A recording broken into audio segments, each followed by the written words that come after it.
Welcome to the podcast that is always up to speed with Formula One. My name is Mark Hamilton. Joining me, as always, is my co-host, my colleague, my friend, Mr. Mark Daly. Before I pass it over to you and get a sense of how your week was, we are officially just hours away from seeing the first car of 2022. It has to be the Haas, and it's a bit of a cop-out because it's just going to be a livery reveal, but still, we are hours away, which means the season is upon us. The off-season is over, and boy, was it a short off-season. 6 weeks, 7 weeks. It feels like just yesterday that we were concluding that spectacle of a championship, and here we are. My friend, all of that aside, how the heck are you? I'm doing really, really good. And hey, in the live chat, Rocky says about to release the new car Eve. So, he's I love it. as well. We're all thinking about, and I barely tripped over it because, basically I'm really stoked. It's almost weekend. And yeah, where did that off season go? And also, has anybody figured out what happened to Lewis? I mean, he's still radio silence, but you know, I think maybe Lewis has discovered something that maybe walking away from social media isn't such a bad thing. I know that he's got his own reasons for it, and sometimes I find that myself when I go away from holiday, I try to like totally detach myself from Facebook and Instagram and Twitter and all those different things, and sometimes I feel when I get home, I almost feel like obligated to start trolling or scrolling through my not trolling. That's something else. That's something else you do. Yeah, exactly. That's something else I do. But I like to start Catfishing. scrolling through like my different like social media channels, just almost out of like obligation. So maybe he's kind of found like a little bit kind of like a peace in that. But anyways, we miss him and hope that he comes back soon. But yeah, and also not only is it the eve of the first kind of like pseudo sort of like car release, but also the Olympic Games starts this weekend, which is kind of cool. So lots of things to look forward to and kind of keep us distracted. In the meantime, we got the Super Bowl coming up as well shortly, and that's always exciting. Big news this week: Tom Brady retired after what 700 years in the NFL, and I mean, the guy. Sure, everybody talks about how great Tom Brady is. He hasn't won a single world championship in Formula One. I mean, he won a bunch of Super Bowls. Oh, jeez. I can't take He credit for did. that one. He did throw that phenomenal pass boat to boat to Daniel Ricciardo a couple of years ago. So he's close to he's close enough to F1. Actually, out of everybody in Formula One, I could see Danny Ricciardo doing something with like an NFL star like Tom Brady. But I mean, talk about big shoes to fill. I mean, that's maybe not only a once in a generation player, but a once in a lifetime player. So certainly that'll be a big, big void come next year in the NFL. But lots of great quarterbacks coming up. But we're not here to talk about football. We are here to talk about Formula One. And like you say, I mean, the off season is slowly but surely ebbing away. I mean, we're what now, 6 weeks away from the season opener. That's gonna fly, bro. That's gonna go really, really quick. Absolutely. Absolutely. We obviously, as we just hinted at, we see the Haas car tomorrow. It's going to be something resembling a dummy or a show car, and it's really an opportunity for them to get their sponsors and their livery out front. Red Bull, as we discovered a couple of days ago, is going to reveal their contender February 9th. So they're actually going to sneak out a day ahead of Aston Martin. McLaren, as we've known for some time, is going to drop on the 11th. AlphaTauri is going to drop on the 14th. Ferrari the 17th. Mercedes the 18th, Alpine February 21st, and Alfa Romeo February 27th. The only team that hasn't yet announced their unveil is the Williams team, which is a little bit of a surprise because typically they get their car out in front of the pack when it comes to these off-season reveals. I should add one thing real quick before we get on with this huge packed agenda that we have today, because a couple of people have been asking. I'm hoping, and you actually asked me right before we started the show, I'm hoping to officially be in my new studio, officially hoping to be in my new studio, not next week, the week after. And I'll share some sneak peek and some photos on the Twitter feed just to show everybody how it's coming along. And then in other very personal news, I turned 41 today in metric. So if I was to cross the border and visit the US, I would be about 34. So as soon as the border opens, as soon as Trudeau allows us to cross the border, I will be down there so I can de-age by about 8 years. Well, bro, you don't look a day over 40, so there you go.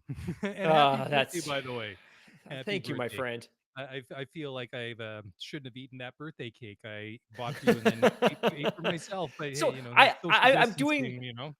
I do flybys to your house on a Friday night to drop off USB cables and charging things for iPhones, yet your birthday present to me doesn't even get out of your kitchen. How that I shows where the know. friendship is. Yeah, I have a problem when it comes to delicious things that linger a little bit or even not that long in my kitchen. So that's completely on me. I But feel you. I'm I gonna feel you. change the subject as quickly as possible and get out of this sticky situation. And I want to Ooh. jump to the mailbag and see if I did that. Let's go to the mailbag. Had a good email this week from Charles Brooker, and Charles says, "Hello, chaps. I'm an enjoyer of the podcast. I'm looking forward to some predictions for the new season. I enjoyed your discussion about the very strange situation with the Honda engines and Red Bull. I find the conversation often misses out the B team, and AlphaTauri might well be the pioneers with the new engine, and this might be incredibly interesting in relation to Pierre Gasly's future. I would be interested in your views on this. Best wishes, Charles from Scotland." Yeah, I think that's a great email. I think he really makes a couple of really really good points here. I mean, of course we still have no idea what the new engine formula is going to look like. That's going to drop most likely in 2026. I mean, they've dropped a whole lot of tasty juicy nuggets out there of where this discussion and where these investigations, I guess you could say, into the new power units is going. But I think that more to the point, just about the B team and Alpha Tauri maybe surprising people maybe in 2022. And I do think that they get overlooked a little bit because, yes, they are part of the Red Bull family. Yes, they are the B team or the junior team or the feeder team, if you will, for that Red Bull Driver Academy to come that gateway into Formula One and move up to the Red Bull team and then usually back down again. There's a bit of a revolving door, but I love how he sort of dropped in that little tasty reference to Pierre Gasly and his future. And Pierre, we have to be honest. I mean, when he got his shot with Red Bull a couple of years ago, it didn't start out great. He got in the car, wrecked it in testing at Barcelona, and really hampered not just his opportunity to get used to the car, but they also had to use up a lot of their spare parts, so also affected Max and his testing. And it really kind of started off his career with that team on the wrong foot.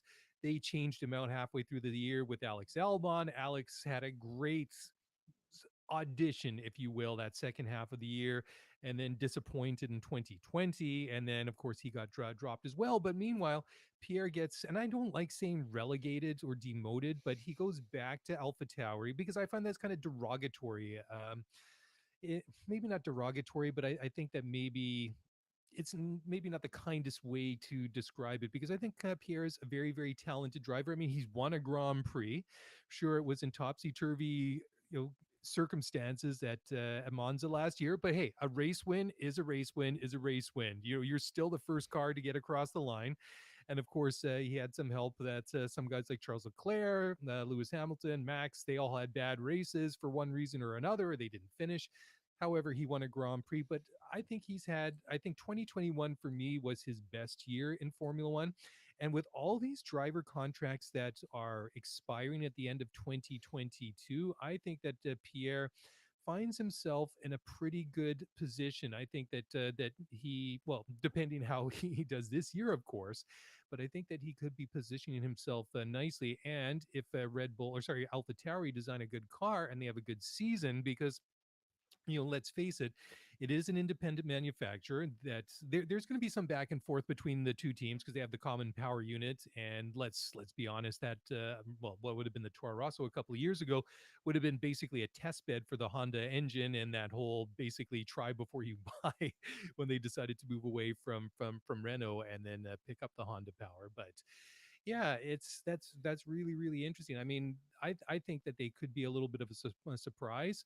Obviously, they don't have nearly the same amount of funding or resources as Red Bull proper do, but maybe that's not going to be such a major thing in this new cost cap era, and then maybe even moving ahead in the future as we get into not only this new era, but potentially 4 or 5 years down the road when the new power units come online as well. What do you think, Mark? Yeah, big shout out to Charles. I thought this was a fantastic email, and it really got me thinking about this team, and it really got me thinking about Gasly's future. And that's one of the questions that's maybe most commonly asked within F1 Twitter and the F1 community at large Mhm. is, where is he going to go? And there's this perception or this belief or this understanding that he's earned a promotion. But I think when I survey the Formula One landscape today, tomorrow, 2022, 2023, I keep coming back to this thought that he might already be in the best possible landing position. And hear me out on this one. Obviously, AlphaTauri, much to my furor, has functioned as a B team. And the reason for my furor is I think this should be banned from Formula One. There's 10 teams. There's an absolute, I would say, demand for more teams, demand for more autonomy. You shouldn't have one corporate entity that's able to own two of the 10 teams, 20% of the grid, and use one of them as a feeder system. To me, that's appalling and should be banned. But hear me out. The AlphaTauri team is blessed with that phenomenal Honda power unit, which obviously rode Max Verstappen to a championship last year. And obviously, he was a big part of that too. But it was a phenomenal engine that is now championship caliber. It has that phenomenal red box gearbox. And it seems, and we don't know necessarily yet, but it seems like the AlphaTauri is going to carry as much of the suspension componentry from the new Red Bull as the regulations permit. So on the surface, this car is going to be extremely comparable to the Red Bull car, which we know and we expect is going to be a very capable contender next year. Mhm. The other thing that we keep going back to is that the new technical regulations are going to result in a grid where the cars are far more comparable than they have been in the past, meaning that the difference, that delta, the performance delta between the Red Bull and the Alpha Tauri will be much, much, much finer than it's ever been before. And when piloted by a great car, I don't see any reason why Pierre Gasly shouldn't be able to consistently contend for podiums. And I think if Alpha Tauri get that package right and the Honda power units everything that it was this past year, and they're able to dial in a couple more tweaks before the homolog why can't I say that word? Before the freeze begins on March 1st and September 1st, respectively, I just think he's in a really great, comfortable position. And obviously, that team, Sure. that factory adore him. And if they continue to function with some degree of autonomy from Red Bull, but still, I would say, benefiting from some of their core assets, I think he's in a really great place. And I think for Very him to true. pack up and move to another team would be unnecessarily disruptive. And we've seen cases in the past where a Mhm. big move happens and it doesn't work out for that driver. We know that Fernando Alonso going to McLaren twice didn't work out. And we know that when Daniel Ricciardo left McLaren for Renault, McLaren, Red Bull for Renault slash Alpine, that didn't work out. And I just feel like he's got something there. They've got a really great package. I think that the delta between AlphaTauri and the Red Bull, simply because of the way the Mhm. technical regulations are designed, is going to be razor thin. And I think they're both going to be hyper competitive cars this year. Yeah, the other thing is too, Pierre now is 25. I mean, he's been Formula One for a while. I mean, like I say, I mean, he's had his ups and downs, but over the past year, 18 months, I think he's getting into a pretty good spot. And at 25, I mean, and a guy that's in the form and driving the way that he is, I mean, I think that's like the perfect age that you might be wanting to build something around a guy like that, a driver like that. So, I mean, I think if Pierre Gasly, you might be feeling pretty good about yourself at the moment. And who knows, maybe sticks with AlphaTauri, maybe depending on the musical chairs with contracts expiring at the end of this year and drivers not that contracts really mean anything in Formula One, and the fact that they're all locked away in some secret bunker in Geneva or wherever it was. you know, Yeah. I mean, things can change really quickly. That's my point. And who knows? I mean, somebody might decide that Pierre is going to be their guy, but if not, who knows? Maybe. Well, that's the thing too. Is you never really know with Red Bull. I mean, as much as they do have this drivers academy, I don't always feel like there's a ton of loyalty. I mean, the way that they've kind of like No. move people around like that. And I think it would be a real shame if Pierre kind of found himself in getting pushed out for whatever reason and he didn't catch on with another team, because I think he's a good guy. I think he's a good driver, and I think he has a lot to offer the right team. I want to add one other thing real quick. And this, it was kind of the rabbit hole that this email sent me down. But just as a quick reminder to everybody that as close as Toro Rosso slash Alpha Tauri and Red Bull have been over the years, there have Mhm. been times where they've diverged in terms of power unit and some of their design philosophy. As a reminder, Toro Rosso actually rocked a Ferrari power unit from 2007 to Yes, 2013. great point. Renault to align with the principal team from Milton Keynes, the Red Bull team from 2014 to 2015. In 2015, Red Bull had that huge falling out with Renault, and they had decided that they were going to separate both teams and search for new power units for both teams. So for 2016, AlphaTauri slash Toro Rosso with the STR11 actually rocked a 2015 spec Ferrari power unit, while Red Yep. Bull temporarily restored their relationship with Renault and continued running Renault power units. Toro Rosso then for 2017 reverted to a Renault power unit for 17 and 18 before taking the step into the Honda power unit in 2019, a year ahead of Red Bull. So just going back to what Charles's original question was, and just in the context of that line of discussion, Red Bull via AlphaTauri slash Toro Rosso really used that B team to pioneer and function as a test bed for that Honda power unit. So by the time they migrated that power unit into the Red Bull, they already had a year of test bench and real world track knowledge and experience with that unit. Yeah, exactly right. And I think that's a great point. I mean, that is the benefit of having a B team Again, around. it shouldn't be allowed, but they've clearly leveraged it to their advantage, both from a driver development perspective and a power unit development perspective. Yeah, exactly. Anyways, thanks for the email, Charles. That was great. And I went to school with the Charles. He always went by Chuck, and I always thought that was such a cool nickname. And then I don't know. Do you think it's time to maybe resurrect those Chuck Norris memes? No, it's not Nope. 2013 anymore, is it? I mean, if we do that, then 2013? It was is earlier it than was that. it earlier than that? I mean, I guess if we resurrect, I mean, I guess the Chuck Norris memes are probably best left in the past because I mean, if we go there, then we probably have to, dredge up start rickrolling people, which maybe Oh, is jeez. maybe not the best thing we should do. And maybe oops, did I actually do that? Yeah, I did. So Well, good anyway. job demonetizing this podcast, by the way.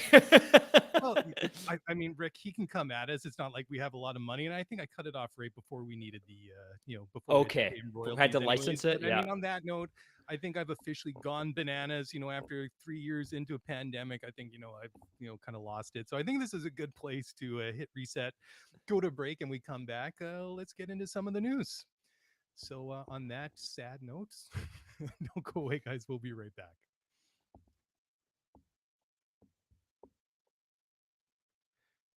All right, welcome back to the show. Now, not featuring Rick Astley, moving into the second segment of the show. And yes. Anyways, Mark, where do we want to start? Oh, I thought first of all, there was something cool in here that you had in the show notes.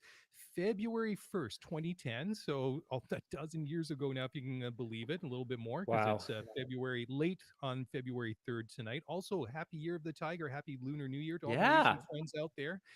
I I'm kind of jealous I didn't get a chance to celebrate this year. But anyways, let's hope the year of the tiger is a good one. Anyways, February 1st, 2010, Michael Schumacher hits the track in the Mercedes W01 for the very first time in Valencia in Spain. And well, where the hell did the last 12 years go? But that's a big moment. That is a notable milestone in Formula One history. Definitely. Yeah, cool. All right. You were Yeah, expecting me to say something. I know, and I hate it when you do uh, that. Sometimes you just leave me hanging, but I but guess sometimes I do it those intentionally shenanigans just before for, the break, yeah. I deserved it. Anyways, go ahead, sir. No, that's all I was going to say. And, it's interesting. And I think the context for that one's pretty important, right? Like Yeah. 2009 was that Cinderella season where Ross Braun had taken over the remnants of that Honda factory team and they'd shoved the Mercedes power unit into it. And I shouldn't say they ran away with the drivers in the constructors championships because it became quite tight at the end when Red Bull started surging. But ultimately, they then took that car that was Hmm. this hodgepodge of Honda and workshop components and then turned it into a factory team. But it's crazy to think that it's already been 12 years now since that Mercedes W01 piloted by Michael Schumacher hit the track. And what a phenomenal run it's been for the Silver Arrows. It's interesting too because those early days of Mercedes, their re-entry into Formula One, it's almost like a footnote because it's just Yeah. incredible how they really went from just another team on the grid to this Formula One powerhouse. And I mean, once we hit 2014, I mean, they just went into the stratosphere and they've never looked back. I mean, to go from where they were from those first tentative shaky laps in that W01 to where they just exploded onto the scene in 2014. That is a pretty short amount of time to get it that right, and then not only just win a Absolutely. championship but dominate for basically the next decade. It's amazing. And It don't really is.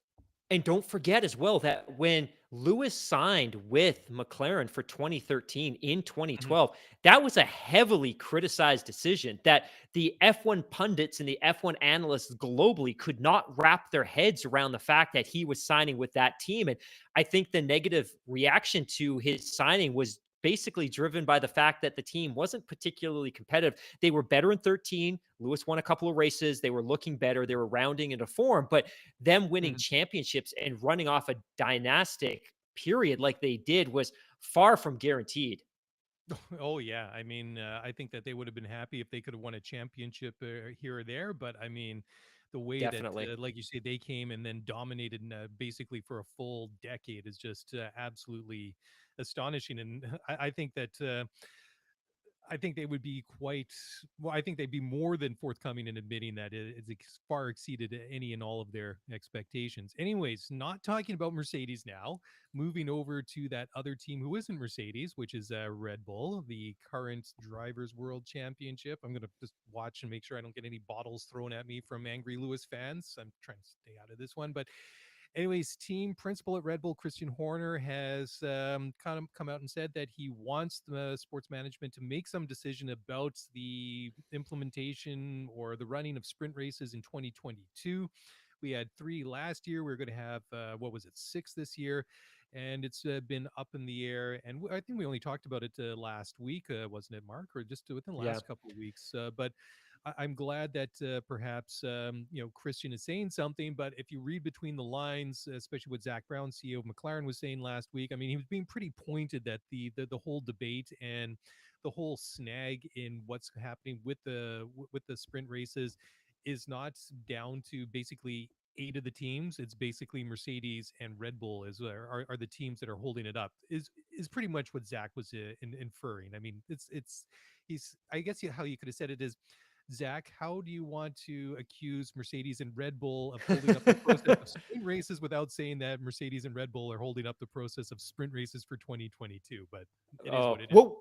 what we have here are basically 7 or 8 teams on the grid that really see the value in sprint qualifying weekends. And the reason they see value is because they pump additional revenue into Liberty. So Liberty's going to generate additional revenue through hosting fees, from sanctioning fees, and they're going to generate additional revenue from streaming and from their TV network partners. So for 7 or 8 teams on the grid, this is a good news story. Where the disconnect, though, is coming from is that 2 of the teams, though maybe 3, are demanding that, hey, if we're going to participate in 6 sprint qualifying sessions, we want to see the cost cap bump up by $5 million.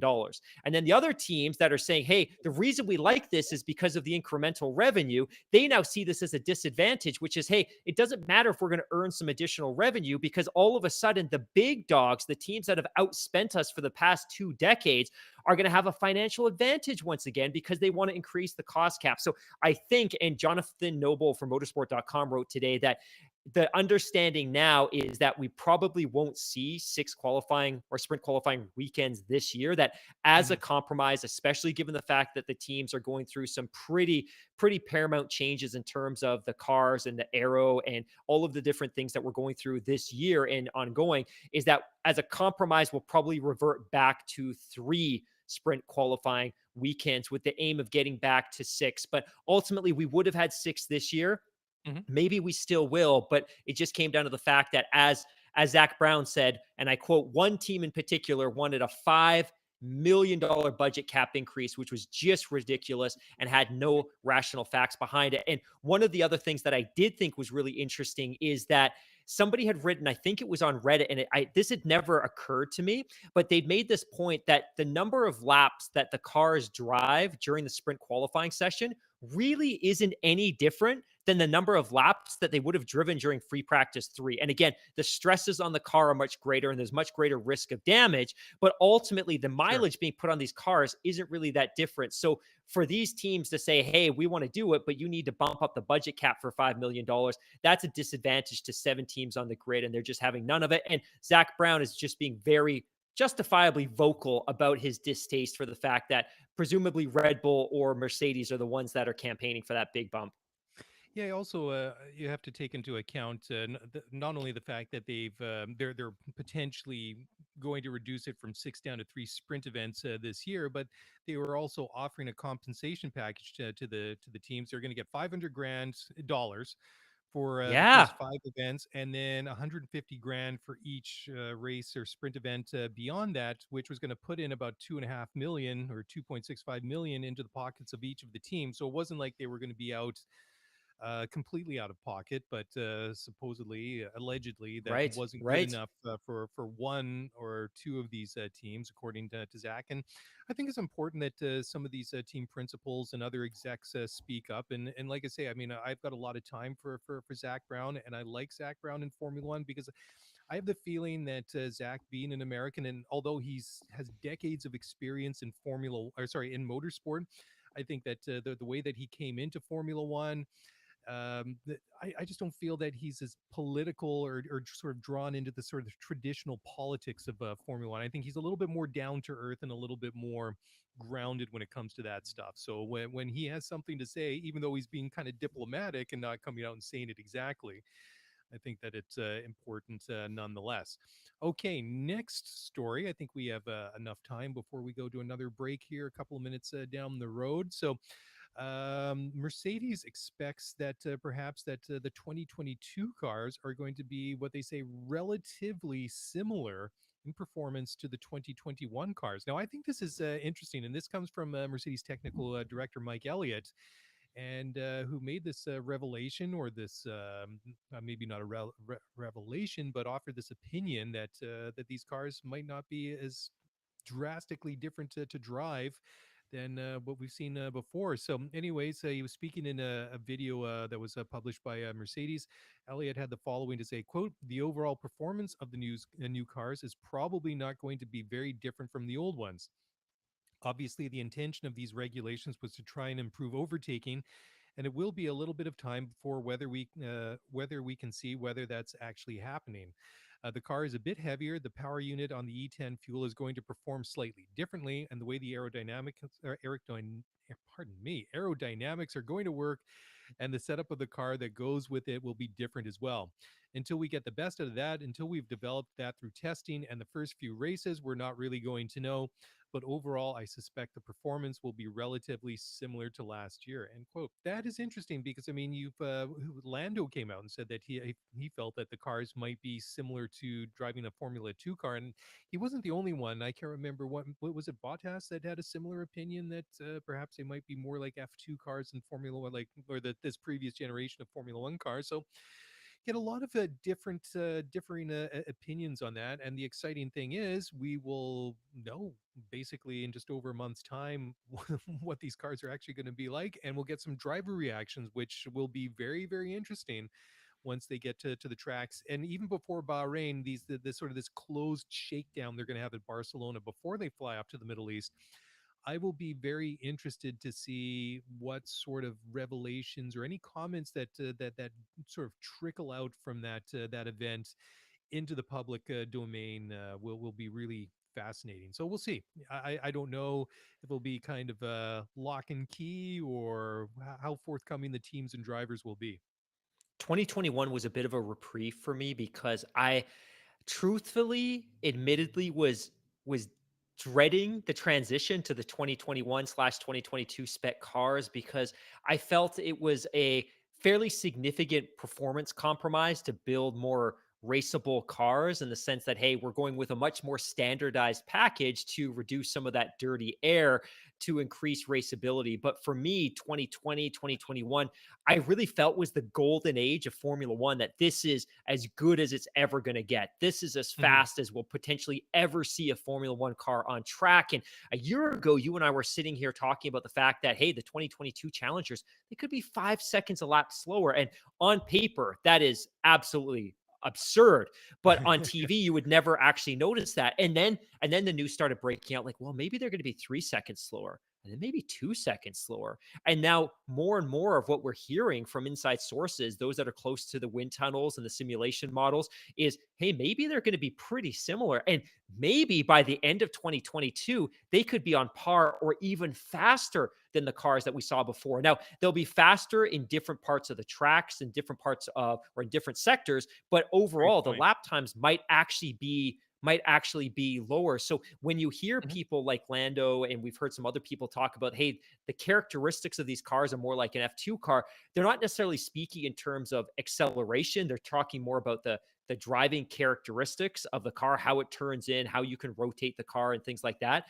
But it is interesting that we've seen this massive slash in the amount of expense that teams are allowed to put into building these cars. And we know that Red Bull and Mercedes were spending 2 or 3 or 400 million dollars developing their cars in the last couple of years. Now they're going to be spending 140 like everyone else. And the cars Mhm. might be the same speed, which is just, it's incredible. And it's really credit to the FIA and Liberty, who worked obviously very close with them to come up with the new spec, these new cars and the new aero formula. So we don't know any of this. We're just speculating, but hopefully within the next couple of weeks, we'll get a pretty good sense of, one, what these cars are capable of from a lap time perspective, and two, have they actually solved any of this dirty air issue? Because we thought they'd solve dirty air going into 2010. We thought they'd Mhm. solve dirty air going into 2014. Have they actually done it this time? Because we've seen the simulations, we've seen the models all year last year. F1 Liberty, they were flexing all over that 2022 dummy car that they were bringing to every single event. But we don't know yet, but we will in a few weeks, which is super exciting. Yeah, exactly. It is super exciting, and that's one of the things I love about Formula One and the challenge of engineering. That's why I like other things like military and civilian aircraft, and the extreme engineering challenges that they're faced there, and the space program that we see. All these exciting developments that are going into companies like SpaceX and Virgin Galactic and Jeff Bezos and all these different things. These engineering challenges and how people are able to take these problems and overcome them. And especially like in Formula One in that context, it's just like we always think, oh well, the regs are coming in to slow them down. It's going to ruin the spectacle. But year upon year, they do seem to slow them down. But it seems that the engineers and the designers always find a way to overcome these deficits, and the performance and the speed slowly creeps up. And sometimes it's faster than others, and these deficits are overcome. As long as they don't throw the stupid groove tires back on, they find another way Oh, to prevent the cars from getting too fast. I mean, it's awesome. I mean, especially when you see the cars throwing the drivers throwing them through the corners, like at some of those awesome combos of corners, say at Silverstone, or even like at Monaco when they go around the swimming pool and they're literally inches away from the barriers, and just the speed that the drivers are carrying these cars through the corners, and it's just absolutely amazing. And it is just a joy and a pleasure to watch these cars drive. Even sometimes I find myself kind of losing, sometimes losing track of the race because they are just phenomenal pieces of machinery. Anyways, Mark, let's take another break. When we come back, we're going to talk about ESPN and some of their desires with what they want to see happening with their rights to Formula One. So we'll do that in just a moment. So, guys, don't go away. We'll be back in just a short break, few seconds thing. Anyways, we'll be right back.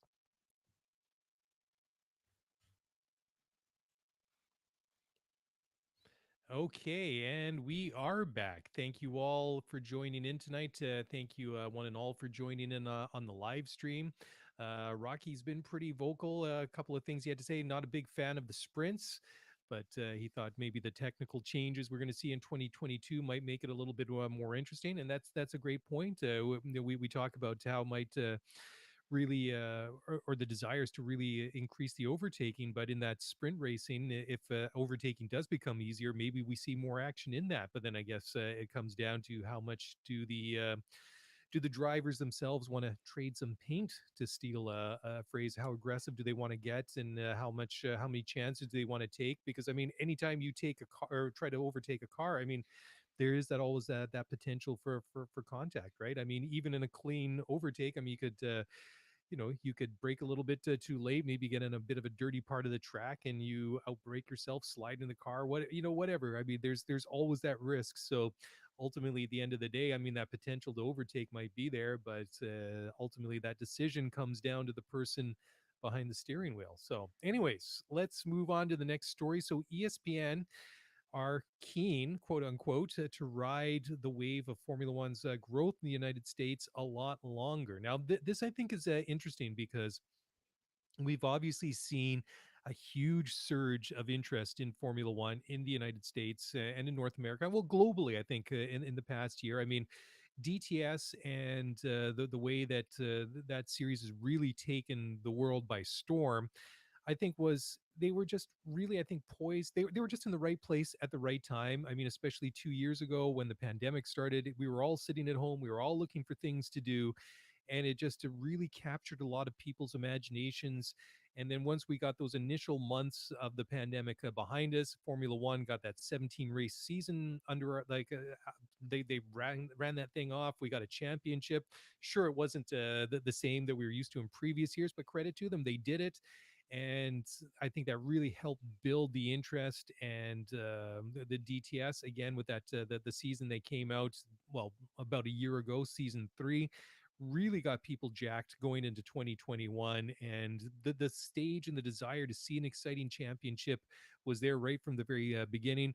And now you see other TV rights holders like ESPN, who've had the rights for F1's broadcast in the United States in 2018 when they took over from NBC, saying that they want to stay on board a lot longer. Now, I think this is ultimately what's going to really drive it, pun intended, to the next level, is if you get different broadcasters really starting to fight it out for the broadcast rights to Formula One. Let's not forget, I mean, there was some rumors last year that maybe Netflix themselves were going to try and get in on the broadcasting rights, or maybe even outright buy Formula One themselves and make it their own thing and broadcast it on their platform, whatever. But I think this is an exciting bit of news.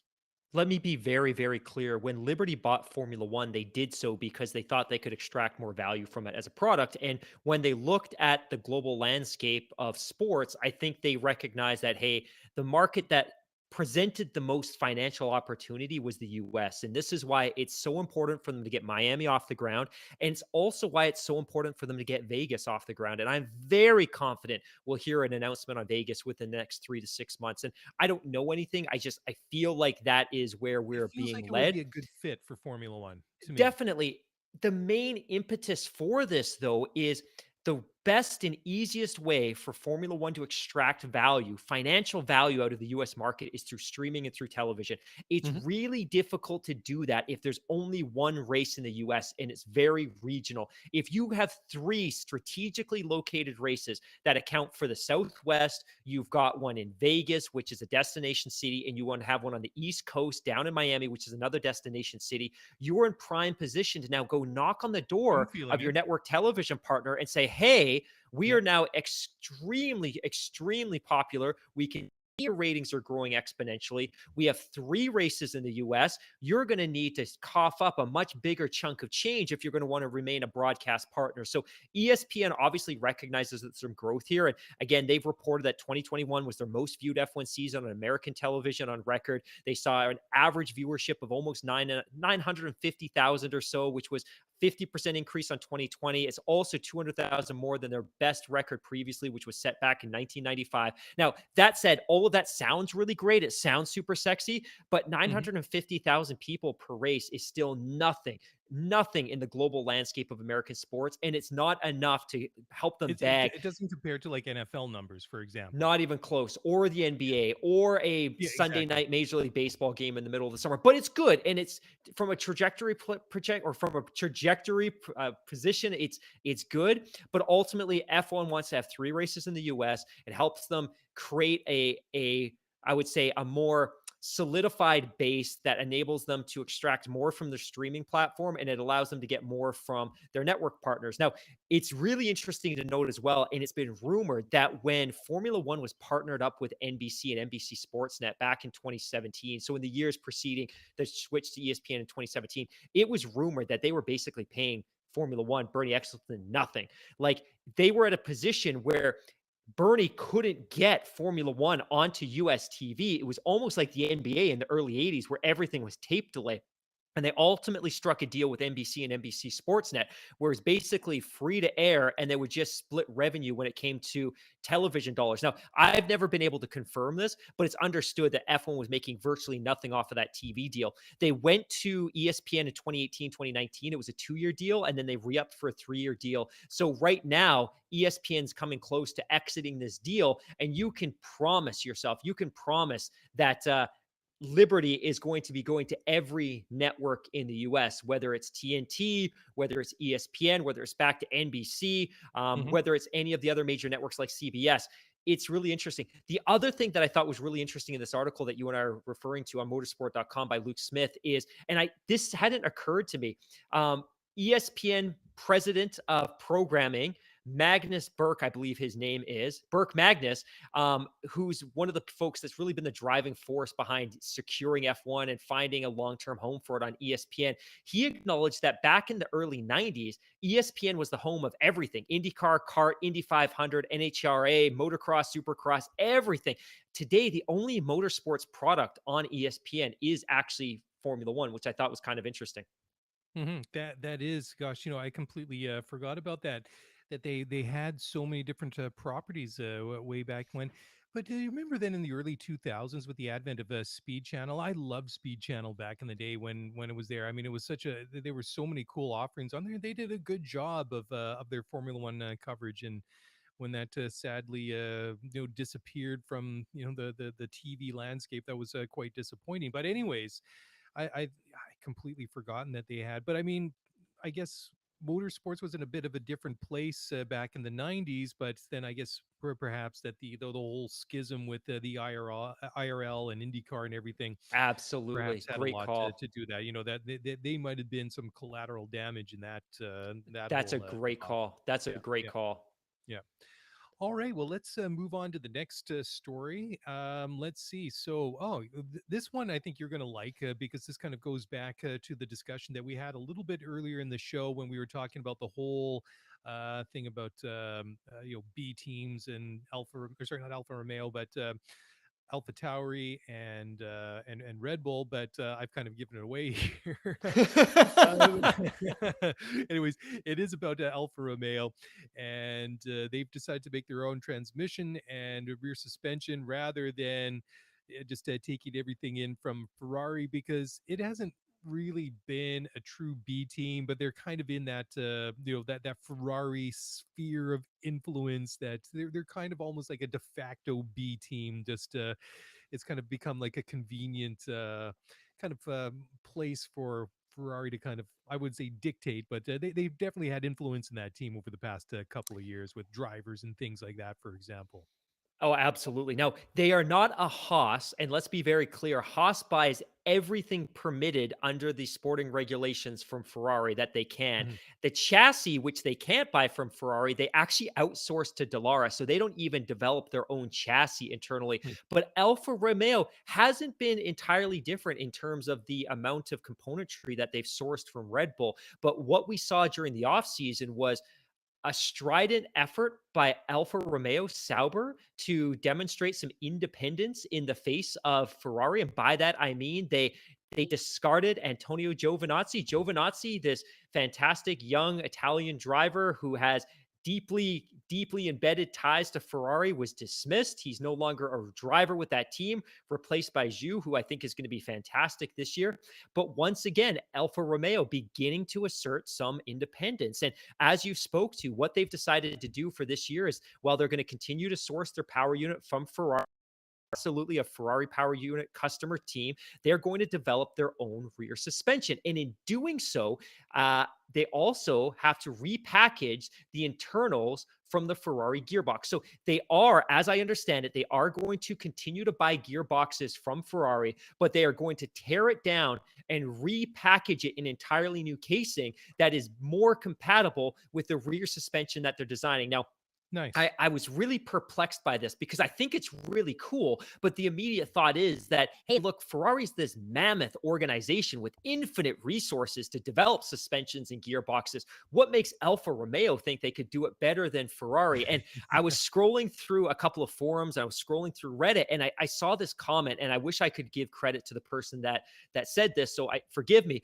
but he made this really cool comment that was, if Alfa Romeo Sauber is looking for a potential suitor to buy the organization, that Mhm. potential suitor probably isn't going to want to be wedded to Ferrari. So if it's a potential Mm. manufacturer, for instance, or it's a potential, say, former IndyCar champion that wants to become involved with Formula One, they probably don't want to be so deeply wedded and embedded Sure. within the ecosystem that is Ferrari. So part of this could be just positioning this team for a future sale and future independence. So I thought that was interesting and that struck me. But I think it's cool that Alfa Romeo, in the world of the new regulations, is seeking to be more independent from Ferrari.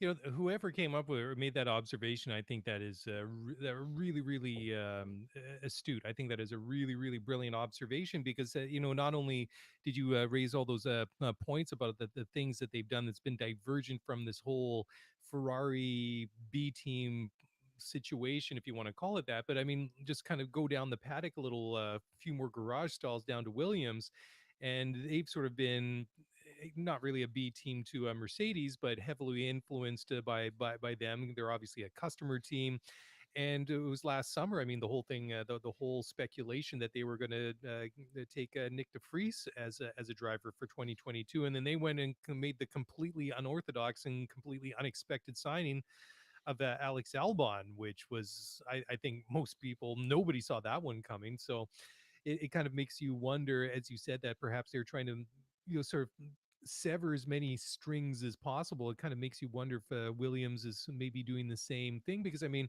we hear all those discussions about VW, the VW group coming into Formula One, in one guise or another, either as an engine manufacturer or perhaps as a constructor. And as soon as you said that, that is perhaps they're trying to, or Alpha is trying to be as un-Ferrari-esque as possible to be attractive to, say, like an Andretti Motorsport, right? And I maybe totally Williams is agree. doing the same thing. So I mean, that is, I think that's a great observation that person made. I 100%. I think think it's great. there's really two things at play here. One, Mm. that I think these teams have this newfound sense of confidence that in the world of cost caps and simplified aero formula, they can be more competitive without having to be so wed to these bigger manufacturers. So I think that's partly at play here.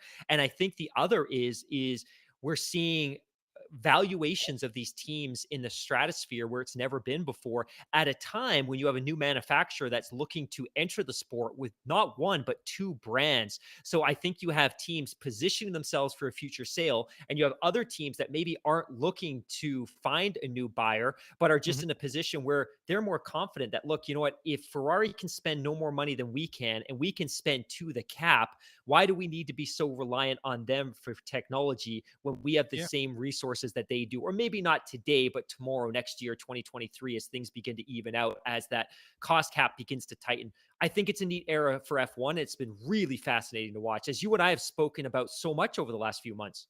Yeah, absolutely.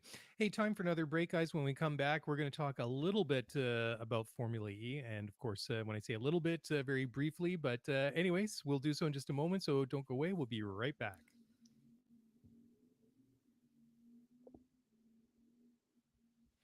All right. Welcome back to the McLaren. Apparently are in talks with potentially getting involved with the Mercedes EQ Formula E team. I mean, Mercedes, I don't really follow Formula E all that much, not because I have anything against it. I just am pressed for time. For But time. they are, yeah, they're pulling out of Formula E, right? But I believe they still have a grid spot in the series for after the Gen 3 era. But apparently, there is some sort of plan in the works for them to stay in Formula E. That might include some sort of like a Nissan customer powertrain, and then maybe some sort of naming with the or some involvement of McLaren. Do you have? Can you explain this a little bit more for the rest of us? It's interesting, and we Or talk me? so much about the fact that we're big fans of Zach Brown, but McLaren, now that it seems to have stabilized its financial footing, is investing in all sorts of different motorsports discipline. We obviously see them making significant strides in Formula One. They continue to invest, and they fully own now an Indy team, but it looks like they've got some appetite to enter Formula E just at the time that some other big manufacturers, some other big teams are leaving. So we know, for instance, that BMW is exiting the sport. We know that after this year, Mercedes is going to exit the sport. But the speculation now is Mhm. that McLaren, looking for a turnkey Formula One or Formula E operation, may simply take over the Mercedes Formula EQ team. So the team is based out of Brackley, which is the Mercedes Formula One headquarters. So the thought is, the expectation is that if they do buy the team, they would basically lift the people capital, move it to the McLaren Technology Center, where by all accounts there is plenty of space to take on another racing division. So the folks, the actual team, the people capital to make up that organization would migrate over to the McLaren Technology Center. Now, they're not in a position to develop a power unit on such short notice, so they would simply become a customer team of Nissan, who isn't currently supplying any teams in Formula E, but is looking for a customer team. So the Mercedes Formula E team could vanish, will vanish after the end of this year. That is in stone, but it could reemerge next year as a McLaren branded team rocking a Nissan power unit. So interesting. And just as a reminder as well, that Mercedes dominated Formula E last year. By all expectations, they should dominate again this year. So if McLaren is able to pick up this package and bring those really talented people over to the MTC, it should probably set them up for almost immediate success in 2023. Hmm. Is that interesting? And what I also have learned is that they also have like more powerful engines, powertrains, or sorry, power units coming in that are going to actually reduce their lap times. Sort of, I think they're expecting what in something like 5 to 7 seconds per lap. That's huge. That is massive. And Absolutely. yeah, they're going to Absolutely. do something like modify, or they're going to sort of, I don't know, make some exceptions to the tracks because it's really going to be. I mean, this is like a, I guess almost a ground shaking massive shift. I mean, performance wise, that perhaps these cars are going to be a little bit too hot for some of the circuits that they have, right? Absolutely. And for those of you that don't watch Formula E, and I would encourage you to do so, it's a fun series, and you'll probably be familiar with a lot of the drivers if you've watched Formula One or if you've watched Formula Two, because this seems to be where a lot of them end up.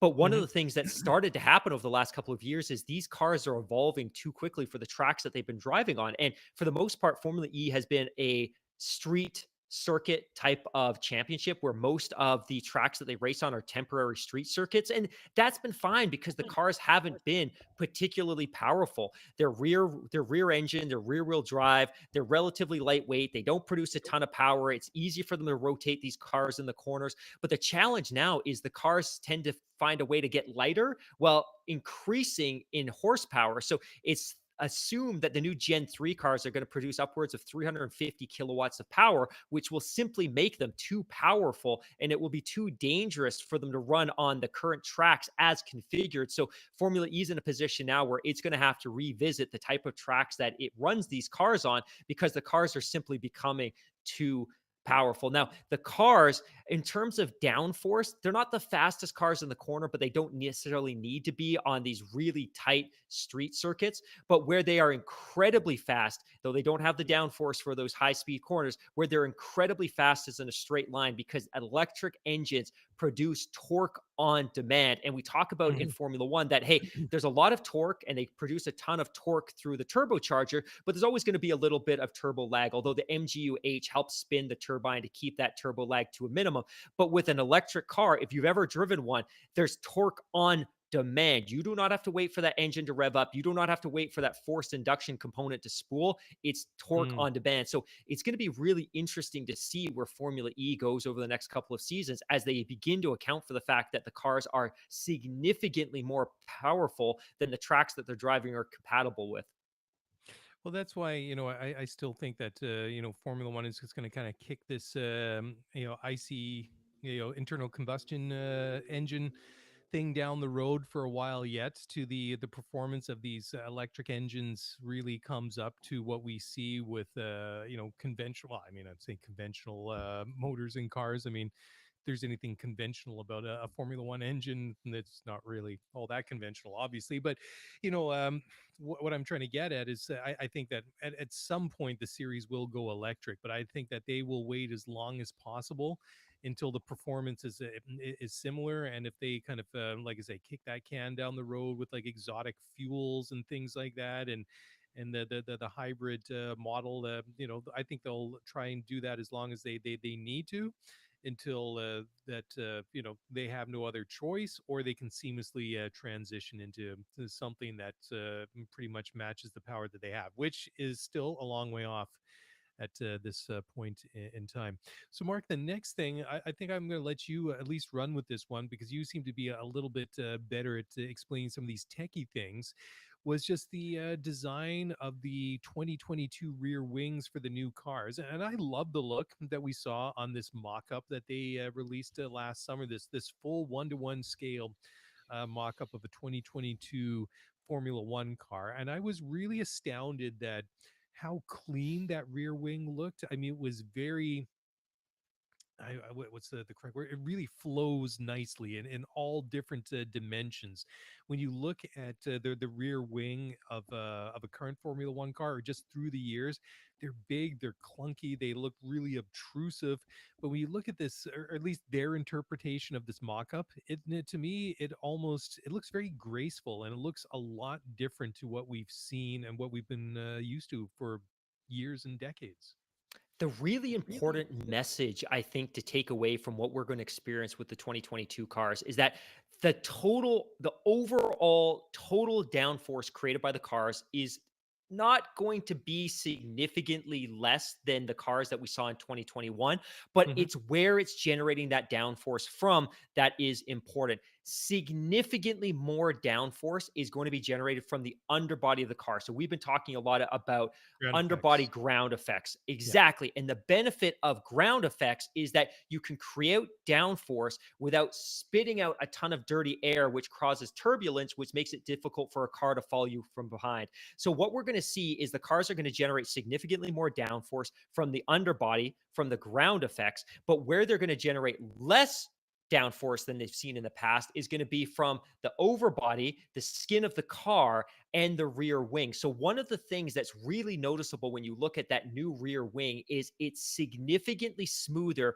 with far less sharp edges. And this is designed specifically so that that rear wing can generate some downforce. It can accommodate the DRS system, but it is going to generate minimal dirty air relative to what we've seen over the preceding couple of years. It is also now a significantly more standardized part than we've seen in years past, where teams have had significant creative license when it comes to designing their rear wing. And if I'm designing a rear wing, I do not care about what's happening behind me. I just want it to be as effective as possible at doing the task it's designed to do, which is to create downforce. Now, the Formula One body, the FIA is coming and saying, no, no, no, no, no. We recognize that the rear wings that we're using today create a ton of dirty air. They create a ton of turbulent air for the Hmm. car that's following. You are going to design them to this spec. So they've smoothed the edges. They've changed the nature of the wing, and it's designed so it can continue to accomplish what it needs to do from a safety perspective in terms of keeping that car planted, but it's going to do so while generating far less dirty air. And the challenge with the dirty air and the turbulence that you and I have spoken about before is it makes that car that's following 10, 20, 30 meters behind, it makes it much more difficult for those cars to follow because they're Hmm. driving straight into that dirty air. They're not getting a pocket of clean air. Now that new design is going to create a much bigger pocket of clean air between the car that's in front and the car that's following, which should make it easier for them to pull out and pass because they're not stuck in that pocket of dirty air. They should be following in a pocket of clean air. Formula One, the website had a really great article a couple of days ago that spoke about this, that talked about the design, that talked Mhm. about the fact that they've cleaned up the end plates. Really interesting. But just another thing for us to look at this year, that while the cars may look more simplified at the skin, at the surface, everything that we can see, the underbody of the car is going to be significantly more complex than anything that we've seen in Yeah. decades, really. Well, that's the thing. Like, as much as I'm looking forward to seeing what these new cars look like, I'm also very interested to see, if we can get a look at the underside of these cars and Oh, see how me they're going to be too. Me funneling the too. air underneath. Because I think that is just an absolutely fascinating aspect to this whole new era in Formula One. And just kind of going back to that mock-up that they came out with last year. I mean, it looked really really cool, but just in general, but looking at that rear wing, and I'm looking at a rear shot of this car right now, and the first thing, the first word that sort of like pops into my mind when I look at this proposed rear wing, or the Formula One's interpretation of it, is it looks aerospace. I mean, it doesn't look like something you'd see on a racing car, so it looks very very revolutionary. And I'm really curious to see that. Is this what the teams themselves? Is this going to be their interpretation as well? And if so, are they all going to be the same, or they're going to be different? Different designs up and down the grid. I think it's going to be really really cool. And the one thing is too is they are going to be running the DRS, at least for the interim, and it'll be. Yeah. I just can't wait till they get rid of it. I mean, I hope they find in short order that they don't need it, because I just I guess I need to see the new cars, number one, to see how they look, because I just can't see how it really would look. I mean, it seems like wouldn't function properly on this mock-up, but maybe that was designed in such a way that it wouldn't be implemented or included in it. Anyways, very very exciting to see. And again, like we said, what about like five times already on the show, that we're so close now to to these first releases. That's why this Haas release for the livery on Friday is going to be such I would say a cheat, but it's going to be a bit of a letdown. I mean, it's going to be even worse if they come back. It's like Rich Energy again, because that was such a Oh, debacle a couple of can years it? ago. Anyways, I mean, it looked great. I mean, that black and gold. I mean, it looked awesome, but that was we don't Let need to me. dive back into that one again. Anyways. I'll just add as well quickly on that Haas, and I should have mentioned this off the top. The launch, by the way, is at 3 p.m., 3 a.m. Pacific time, 6 a.m. Eastern Standard Time. So for a team that is supposed to be the American Formula One team, it's a little odd that their livery reveal is going to be at 3 a.m. Pacific time, 6 a.m. Eastern Standard Time. Yeah, exactly. As well. Say la vie, my friend. What more do I have to add? Nothing. Anyways, guys, keep your hand on the wheel. Don't drop the clutch. Time for a break. We'll be back in just a moment.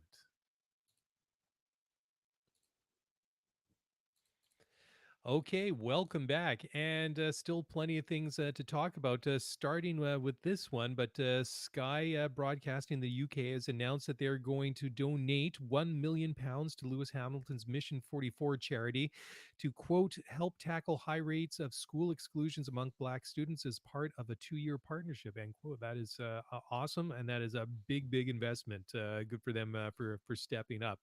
Okay, next story. We're not quite into like the fast, the little snappy stories we have to at the end of the show, but this is interesting. Again, kind of a techie story, but the engine freeze and its impact that it could have in Formula One for 2022. And let's not forget this: the whole reason that Red Bull have their own engines, they're not really their own engines. They're still Honda engines. This Honda has not left Formula One, people. They are basically, as Mark said last week, they are supplying Red Bull with unbranded Honda engines that they get to call whatever the hell they want. I mean, yeah, wrap your mind around that one. Anyways, Mark, do you want to talk about the big impact that the engine freeze is going to have for 2022 and 23, 24, and 25 potentially? Definitely. So what we do know is that Formula One had made a commitment to the teams, and the teams had agreed that they would put a freeze on engine development, which means that after a specific date, which I will share tease in a couple of seconds, that after a certain date, teams will effectively be prohibited from continuing to develop their power units. So the power units that are in the cars today are effectively an evolution of the power units that they started out with back in 2014. So the power unit in the Alpine was really born in that 2014 Red Bull car. The power unit that's in the Red Bull car today was really born in that 2015 McLaren. And the teams Mm, continue to innovate and innovate and innovate year over year over year. And they continue to deploy new components and turbochargers and MGUHs and battery stores. All of that is about to come to an end. So there are two freeze dates or two dates that we really need to take notice of here. The first is March 1st. On March 1st, the internal combustion engine, the turbocharger, the MGUH, the exhaust system, engine oil, and fuel specifications are going to be frozen. Now, on September 1st, the MGUK, the energy store and control electronics, will be frozen. So, what we're going to see is a staggered freeze approach. So, whatever internal combustion engine, turbocharger, MGUH, exhaust, etc., that teams are rocking on March 1st becomes frozen.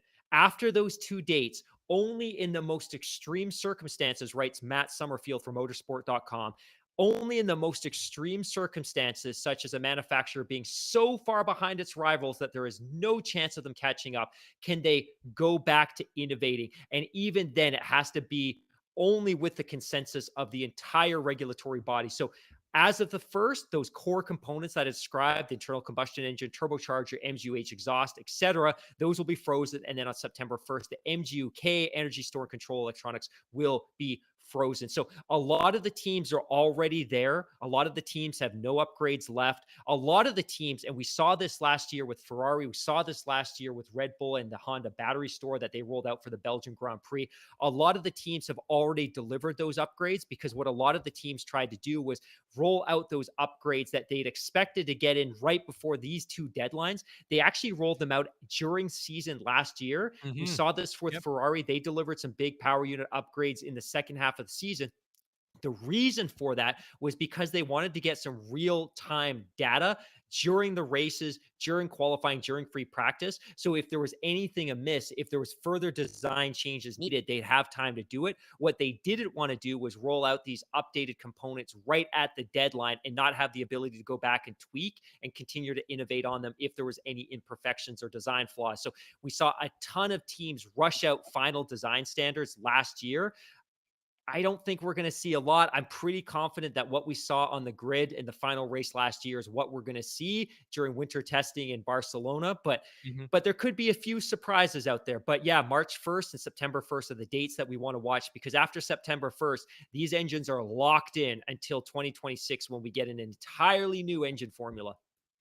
Yeah, I think that it was a great reference that you made that Ferrari trying out and putting these new bits and pieces onto their cars, into their engines in the second half of last year for both Charles and Carlos. And I really love the foresight that they have because, if you're having issues, better to do it then when you still have the luxury of time and you have the opportunity to figure out, okay, well, this did not work the way that we expected it to work. We have to figure out why, rather than being up against that hard date and then you're going to have to struggle with that for a long time. So yeah, I mean, it really really is a fascinating era that we're about to enter with these brand new cars, and then basically these engines that are going to be locked in for the next several years. And I mean, it took a long time to get to this point where we are going to see these new cars literally roll out in front of us, literally just days from us, in front of us now. And I just kind of feel almost a sense of deja vu with like the engines that will come in 2026, that we will at some point find out, okay, this is our vision, this is what we're going with for 2026 in the future, and then we're going to have like this wait of several years to get there. So it's going to be kind of interesting in that way. Do All you right, mind, by the way, before we move I on, do do you mind. I do mind? mind. Oh, Yes, I've go got ahead. I've got a good story though. I'm Okay, go ahead. actually going to share, and this is because somebody was just messaging me this as a reminder. I'm going to share a little bit of NASCAR It news, wasn't me and in the WhatsApp, by the way. It was definitely not you because I typically put that on mute until after the show. But a little bit of NASCAR news. So, for Oh, those of cool. you that follow NASCAR, they are going through something very similar to Formula One, and I'm trying to get grounded in the world of NASCAR and learn a little bit more about it and stop being so ignorant.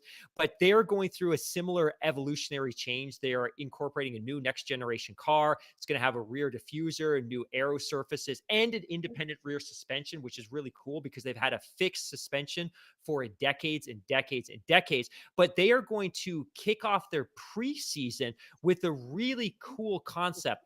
They have actually gone to the Los Angeles Memorial Coliseum, previously the host of two summer games, including 1984, previously a stadium that's hosted NFL teams.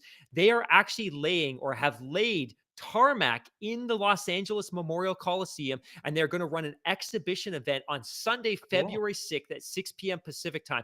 It is going to be an extremely small oval. It's going to be about a quarter of a mile, and I believe they're going to run 150 laps, which equals out to about 37.5 miles.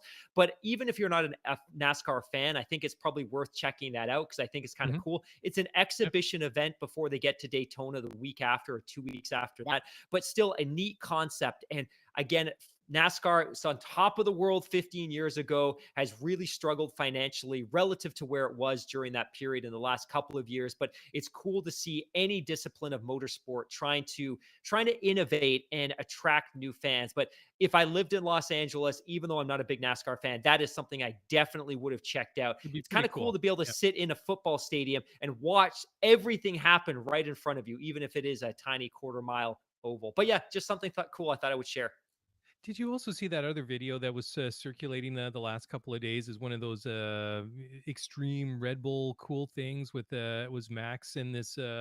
I don't really know about this ice racing, but it was at Zalmzee in Austria. They basically were on one of these ice tracks, and so it's this motorcycle, all the spiky tires, and then Max in an older Red Bull with like the normally aspirated engine, and he had like these big studded tires, and they were going. It was cool. Go search it up on the Red Bull channel on YouTube. It was pretty neat. It just was one of the things that popped up. I saw it on Twitter at lunchtime, and I checked it out. It was pretty cool. There was a lot of whoops and yelling and hollering on the radios, and I think that they were having a lot of fun. It looked pretty cool and pretty on brand for the kind of things that Red Bull try to do. Anyways, one of Fernando's classic Renaults is set to be auctioned off by Sotheby's in London. On actually, the bids were accepted in Paris just earlier this week. Unfortunately, I'm not the hugest Fernando fan, but I wouldn't mind having this, on display somewhere. But unfortunately for me, I don't have the expected 300 to 385,000 pounds, which is what Sotheby's believe it will finally sell for once all the bids come in. So the car features Alonso's own specially tailored steering wheel, and it's got it's still got the race livery on it when it was he drove the car in China, Japan, and Brazil that year. It is a 3-liter V10 Renault. What am I looking at? I'm got the things all mixed up. Anyways, actually, no, actually, he did drive this in Abu Dhabi this year, doing some demo on it. Yeah, so it was a 3-liter V10 car. I mean, very, very cool. I mean, it was basically this is what I think of, sort of like classic Fernando when he ran off those two world championships in 2005 and 2006. I mean, it's got that beautiful French blue on it, the yellow on it. I mean, it looks like a Renault. It's just a really, really nice looking car. Dude, we are living through an era where sports memorabilia has never been more valuable, whether it's jerseys or sports cards. We're seeing it everywhere, man. I I have to think that there will be a class of people that can afford it that are going to drive the value of driven Formula One cars through the stratosphere. Man, we are seeing trading cards go for $1 million. In this case, for under $1 million, you can buy an actual, not Formula One racing car, not a wheel, not a race used helmet, a Formula One racing car. So they're expecting that, like you said, this is going to go for between 300 and 400,000 pounds. I got to think if this doesn't go for a million, I would be shocked. If I Mhm. had the money, I would do everything in my power to buy a Formula One car because if they're not worth it today, they'll definitely be worth it tomorrow. Now, I guess the one challenge with a Formula One racing car is unlike a trading car that you can just stick in your safe, a Formula One car needs to be You put gotta in store it a somewhere. climate control space and it has to be nursed and somebody, even if it's never driven, even if you're lucky enough to get one with an engine, the engine has to be serviced, the suspension has to be serviced, it has to be detailed. I think there's a lot of work that goes into owning a Formula One car, but still, that said, 300 to 400,000 pounds is a bargain for this car. Even though it wasn't one of his championship cars from '05 or '06, like you mentioned, it's still a great looking car, despite the fact that that was the era of horrible, horrible grooved tires. The one thing I always think about is that these turbo hybrid cars that have been obviously in Formula One for the past almost decade now, is what does that mean for the future of like these historic Formula One or historic racing series? I mean, you see like a lot of cars from like the '70s, the '80s, the '90s, and whatnot racing in these historical Formula One events. And I just wonder, are the cars getting too technologically advanced? I mean, this is a normally aspirated V10. I mean, it's still not just something you can hop into and go and drive, but I mean, technologically speaking, it is a little bit less complex than a 1.5 liter V6 turbo hybrid engine, regardless if it's a Mercedes, Ferrari, Renault, Honda, whatever. So, I've just often wondered what that will do for those sorts of things, or like the Festival of Speed at Goodwood or whatever it might be. There was an episode of Top Gear back in I think '07 or '08, and they stuck Richard Hammond in a 2006 Renault car, one of Fernando Alonso's championship Right? winning Okay. cars. And it was a really good episode because it showed that you can't just roll one of these things out, and stick a key in it and turn it. Like it's an entire team of engineers and mechanics that have to be on site to Hmm. manage the car. And they spoke to the fact that you can't simply turn on the car because the engine tolerances are such that it can't run with cool or cold oil. They have to intravenously feed preheated oil into the engine before you can turn it on, and that was a That's crazy. V8, right? It's yeah, it was definitely a different era. And to your point, like the engines that are in these things now are incredibly complex. And one thing that I have heard is oftentimes for folks that do have the opportunity to buy a Formula One car, oftentimes it's sans engine.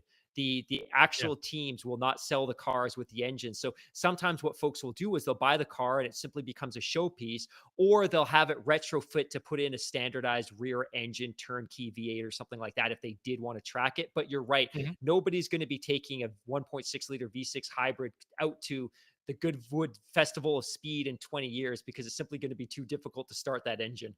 Oh, exactly right. But just before we move on to the last couple of stories here, Mark, this isn't the only cool thing on the auction block this week. A bunch of classic Ferraris, including a 1975 Ferrari Dino 308 GT4 and a 1959 250 GT Series 2 Cabriolet. So Hmm. yeah, I mean, those are going to go in the millions, I would think, by the time the auctioneer, drops his gavel, wraps his gavel. I think Sotheby's will probably do all right out of this little auction of theirs. Now, I've been tripping over my tongue and my notes all night long, and it's not going to get any easier. What with the announcement that Aston Martin has officially changed their team name. I'm going to take a couple of deep breaths here. I'm hyperventilating already, but they are now going to be called. Let me see, where the hell did it go here? They are now the Aston Martin Aramco Cognizant Formula One trademark team. The TM is, part of the Formula One thing, but I'm being over dramatic here. But Aston Martin Aramco Cognizant Formula One team. Wow, that is a mouthful.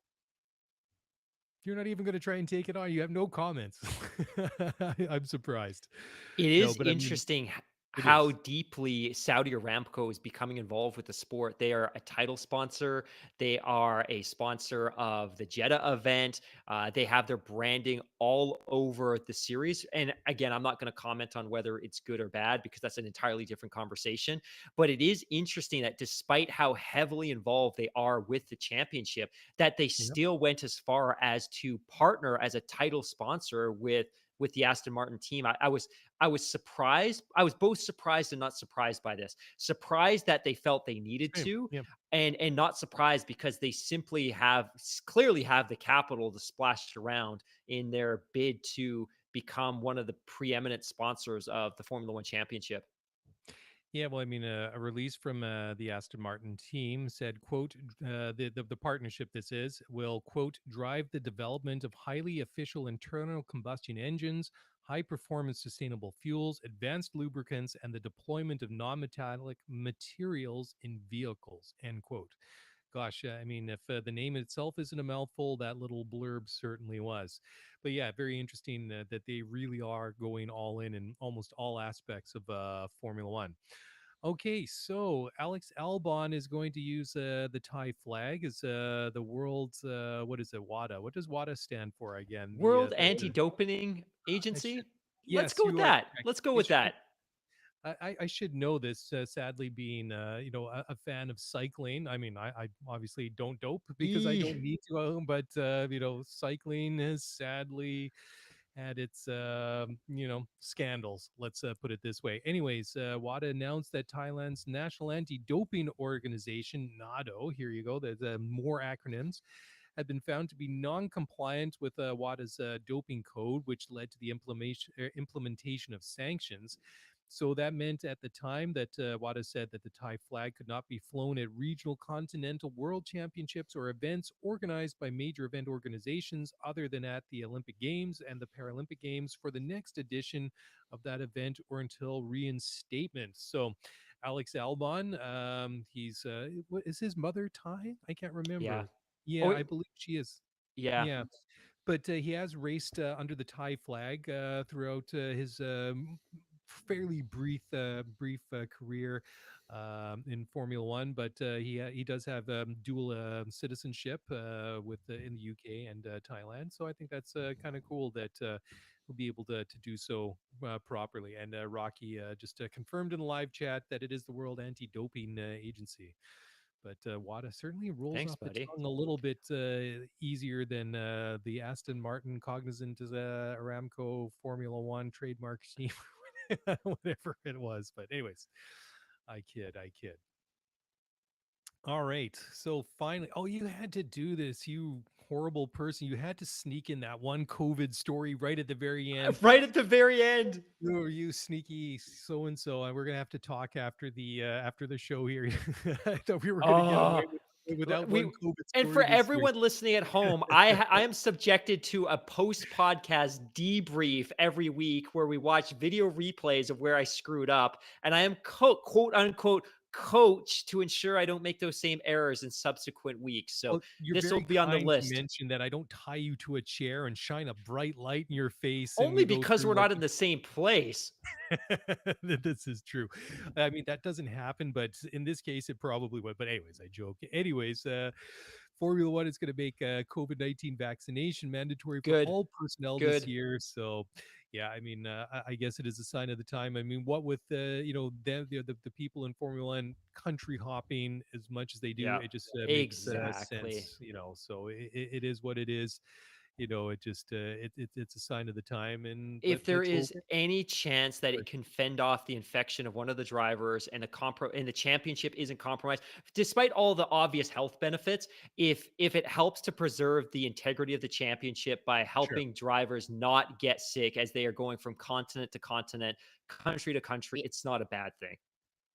Yeah, and I mean, last year, I mean, we still heard stories here and there of drivers testing positive and team personnel testing positive. Let's just hope that this might once and for all be the beginning of the end of this thing. Oh, this is kind Yeah, of me cool. too. Rocky in the live chat that he was a pro cyclist in the early 2000s, so that's cool. That's good stuff there. I mean, I'm a big cycling fan, cyclist myself, weekend warrior, and nothing on Rocky's level, but cool nonetheless. Anyways, that is all I've got. I've got no more corny memes. I've got no more Rick rolling to do. I'm not going to trip over my tongue or my notes anymore. I'm going to get out. I mean, the going isn't good anymore, but I'm going to try and get out of here and salvage what little dignity I have left and go and sit in the corner and think about where I went wrong in my life for couple of hours until I fall asleep. So whichever comes first. Anyways, what about you, sir? You're grinning from ear to ear here. So either I struck a chord and made a funny joke, or you're just laughing at how sad of a person I am. What about you, sir? Anything else to add, or is it time to dim the lights and get out of here for another week? I'm good to go, and I think our listeners are good to go. The great news is when we're back at this time next week, we are going to actually be talking about 2022 Formula One cars, and I think that's something we can all be excited about. Absolutely. All right. Well, guys, thank you so very much for listening to the show again this week. Thank you for your tweets, your emails. Thank you for getting in touch. Best way to get to send anything to us is on Twitter at ScooterF1Pod or via email at ScooterF1Pod@gmail.com. That's it. That's a wrap. Have a great weekend, and we'll talk to you guys again very, very soon.